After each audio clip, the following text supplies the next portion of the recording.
à tous. Merci de me donner ce temps de parole. J'ai le plaisir d'être là pour vous présenter la mission Handicap Santé que porte l'association Coactis Santé en partenariat avec l'ARS Occitanie. Et puis de tous les dispositifs et les outils surtout que l'on porte dans le cadre de cette mission et au-delà. Qui sont des outils facilitant l'accès aux soins et à la santé des personnes en situation de handicap. Donc, je vais commencer par Handicap Santé, vous présenter, pour ceux qui ne connaissent pas, la mission et ses objectifs. Bien évidemment, on reste dans l'accès aux soins. Et l'idée est de dire il y a aujourd'hui des outils qui existent. Le constat, Madame Martinet vous l'a partagé. Il nous reste encore beaucoup de chemin à parcourir et pour autant, il y a des choses qui existent, des dispositifs qui sont à disposition des acteurs. Donc les faire connaître et puis mailler le territoire avec un certain nombre d'acteurs qui sont engagés et qui vont aussi embarquer peut-être le reste des autres acteurs sur la bonne voie. La mission, elle est incarnée par Marie-Aude Le Baron, que nous aurons le plaisir d'entendre tout de suite après moi, présenter aussi les outils qui sont mis à disposition et puis qui sera à votre écoute. Vous avez ses coordonnées, son téléphone pour mettre en place des actions sur vos territoires. Je vais pas revenir sur le baromètre Handifaction, sur les résultats. Tout est en libre accès sur le site Handifaction. L'assurance maladie communique aussi régulièrement sur ces chiffres. Hein, donc, c'est un outil national, mais il y a effectivement des zooms sur chacune des régions.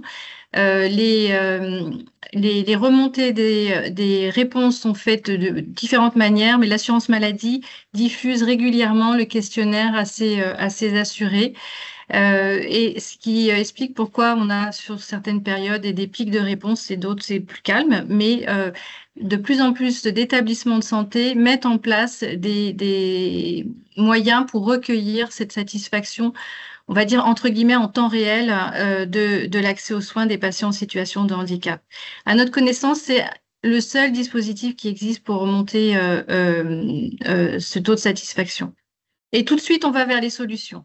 Les solutions que propose, alors on va commencer par les solutions de Coactis Santé, mais vous verrez qu'il y en a d'autres. L'origine des actions de Coactis Santé et même de notre association qui a été lancée en 2010, créée en 2010 pour répondre à ce constat partagé de difficultés d'accès aux soins, c'est de lever deux freins. Le premier, c'est le manque de support facile à lire et à comprendre pour mieux communiquer sur les sujets de santé. Et le deuxième frein, c'est le manque probablement d'informations, de formation et d'outils, probablement des professionnels de santé sur les besoins spécifiques des patients en situation de handicap. On parle bien évidemment de tous les types de handicap, en sachant que vous le savez mieux que moi, que pour certaines personnes, c'est encore plus difficile, puisqu'il y a souvent un surhandicap. Donc, on s'est appuyé sur les travaux de nombreux rapports. On n'a rien inventé. Coactis, d'ailleurs, a participé à la rédaction du rapport ministériel de Pascal Jacob. Il y a eu depuis de nombreux autres rapports qui ont été publiés sur le sujet, notamment les rapports de Philippe de Normandie qui pointent ces difficultés-là. Coactis Santé ne travaille jamais seul. Notre méthodologie, ce sont des groupes de travail pluridisciplinaires qui embarquent des professionnels de l'accompagnement, bien sûr des scientifiques, sociétés savantes, des experts d'usage et qui vont nous permettre de produire les contenus que je vais vous présenter. Côté santé BD, puisqu'on va aussi vous parler de santé BD tout à l'heure, ce sont des experts en communication alternative augmentée qui interviennent sur la production de ces contenus, en plus des experts scientifiques, et qui vont aussi amener un regard aussi avec le FALC, le facile à lire à comprendre, et toute la méthodologie qui l'accompagne. Donc, c'est plus de 150 experts aujourd'hui qui ont été mobilisés sur ces outils au sein d'une vingtaine de groupes de travail. Je vais m'arrêter sur handyconnect.fr puisque c'est un outil, un site ressource qui s'adresse d'abord aux professionnels de santé pour les outiller, les informer sur un certain nombre de points de vigilance, de repères sur les situations spécifiques des patients en situation de handicap. Donc, lancé en 2019, aujourd'hui, vous avez énormément de ressources. Sur handyconnect.fr, tout est en libre accès et vous allez trouver rapidement près de 80 fiches conseils qui sont des informations très centrées sur la pratique quotidienne du professionnel de santé. Ce sont des informations, des conseils pratiques qui vont permettre une adaptation la plus fine possible du suivi médical, paramédical de la personne en situation de handicap. Il y a aussi un annuaire de formation puisque il y a déjà énormément d'acteurs qui se mobilisent sur la formation, qu'elles soient en présentiel ou en distanciel. La difficulté, c'est souvent de la repérer, de l'identifier. Donc, on a réuni l'ensemble de ces formations qui existent dans l'annuaire HandiConnect.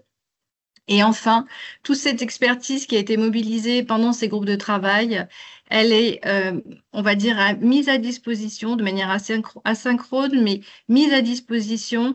Vous avez la possibilité de poser des questions sur une situation complexe. C'est pas de la téléexpertise, mais ça permet vraiment de dénouer certaines situations.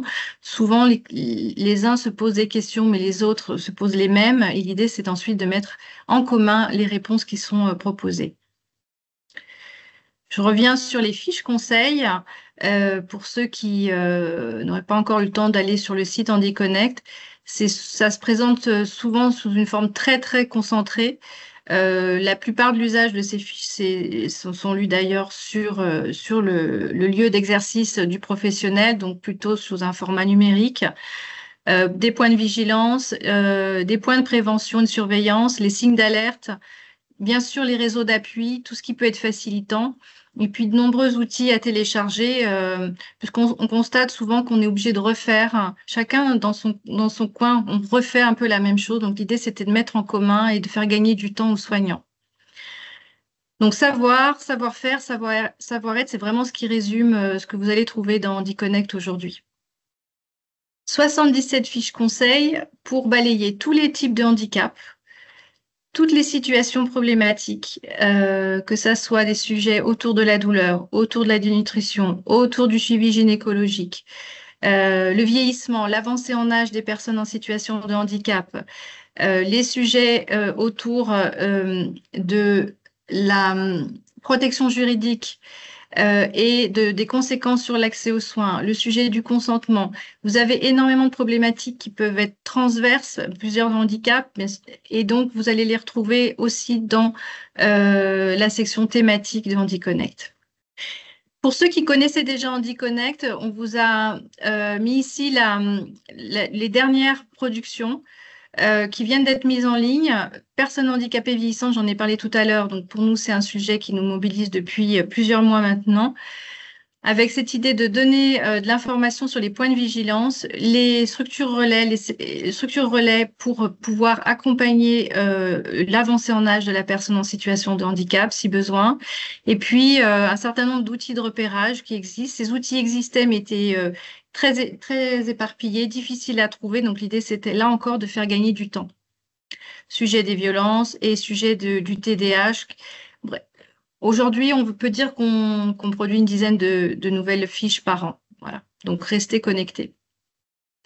Vous avez aussi à votre disposition des webinaires qui vont nous permettre de partager cette expertise d'une autre manière, avec l'intervention toujours de pairs, donc de professionnels de santé qui vont dérouler, partager leurs pratiques, donner quelques aides, quelques informations utiles. Et donc, on a aujourd'hui 6 webinaires qui sont disponibles à tout le monde sur le site HandiConnect.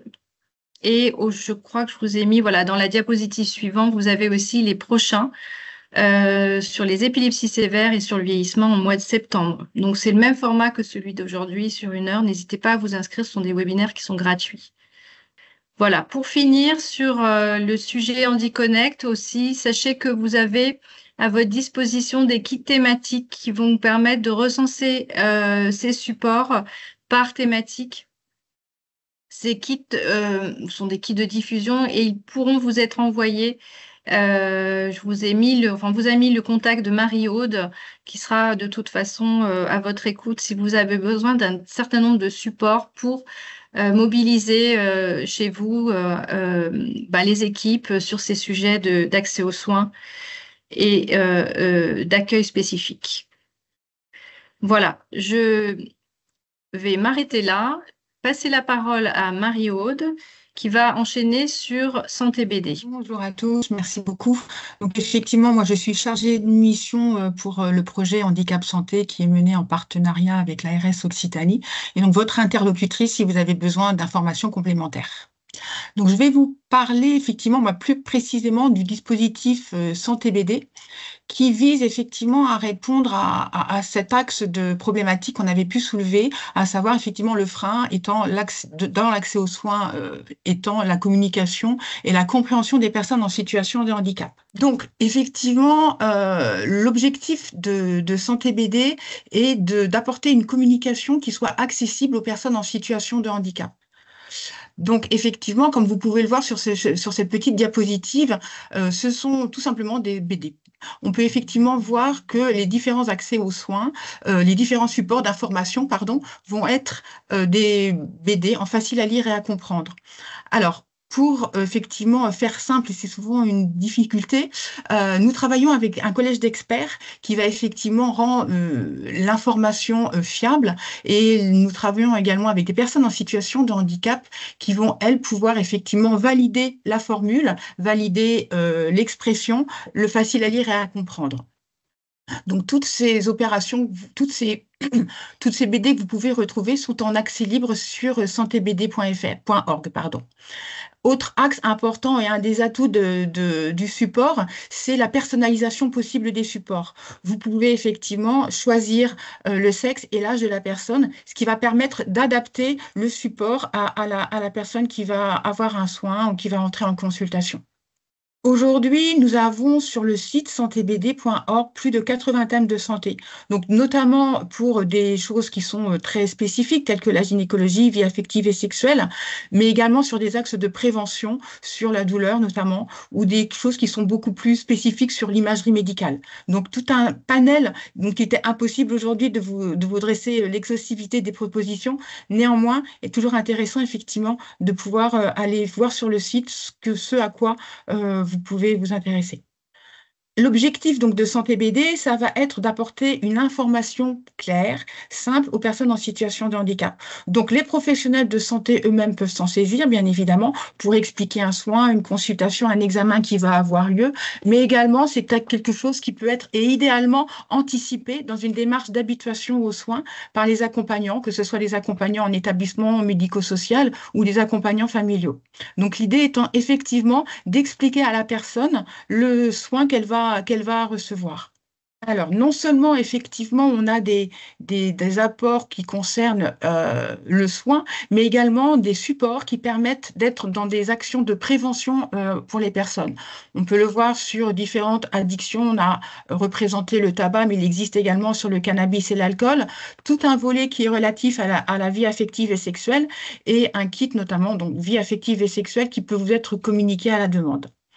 On a depuis cette année, enfin depuis l'année dernière, depuis 2024 et les Jeux paralympiques, une belle collection qui regroupe tout ce qui va être du domaine du bien bouger et de l'activité physique adaptée, mais également d'autres thématiques sur le soin bucco-dentaire, l'audition, les examens ORL et bien encore. Un support, un regroupement de supports et pour lequel on est en train d'établir un kit également qui va permettre de regrouper dans un même accès l'ensemble des BD qui sont relatives à ce sujet. C'est effectivement les dépistages et le parcours qui concernent le cancer. Donc tous ces supports-là dans les dépistages systématiques, que ce soit la mammographie pour le dépistage du cancer du sein ou bien le dépistage du cancer colorectal, peuvent effectivement servir de support pour toucher une population large. Bien effectivement, les supports ont été créés pour les personnes en situation de handicap, mais on se rend compte à l'usage qu'on est vraiment dans une accessibilité universelle et qu'aussi d'autres personnes, public éloigné du soin, public ne parle pas le français, public allophone, donc va pouvoir être aussi concerné et touché par ce type de support, ce qui en présente un double intérêt. Alors, l'année dernière, enfin 2024, les dernières BD qui ont été mises en ligne ont porté notamment sur les personnes handicapées vieillissantes, avec 3 BD principalement, la ménopause, l'appareil dentaire et l'appareil auditif. Plus récemment également, la BD sur les émotions, dont une version a été déclinée pour les personnes porteuses de TSA avec une accentuation du dessin des émotions des visages, qui permet effectivement de également concerner et toucher ce public spécifique. Je n'ai presque fini avec cette présentation. Il reste qu'effectivement, nous avons à disposition des professionnels de santé une banque d'images. Une banque d'images, elle regroupe aujourd'hui plus de 20 000 dessins. L'idée étant effectivement de les partager pour un large public, que ce soit les professionnels de santé ou les accompagnants. L'idée étant d'aller puiser effectivement et juste les vignettes dont la personne, dont le professionnel a besoin pour pouvoir adapter son support, que ce soit un séquençage, que ce soit un affichage spécifique pour un patient particulier, adapter son support au suivi de la personne et à son soin. Donc effectivement, ce sont des outils de communication qui rentrent dans tout ce qui va être de la communication alternative améliorée et que vous pouvez là encore librement télécharger sur le site santébd.org. Alors, un petit résumé de ce que propose Coactis Santé. Ça va être d'une part HandiConnect qui va répondre à cette difficulté au renfort des connaissances des professionnels pour tout ce qui va concerner le handicap et le suivi des personnes en situation de handicap, d'une part, et d'autre part, un axe qui est donné sur l'amélioration de la communication et de la compréhension des personnes au travers de Santé BD. Pour Santé BD, je vous ai exprimé effectivement ce qui concerne les BD plus précisément, mais on a également sur le site, et vous pourrez l'observer, des vidéos qui vont permettre d'expliquer certains soins, certains examens, d'imagerie médicale notamment, et également un ensemble de posters qui peuvent être facilement et librement affichés dans vos cabinets. Merci.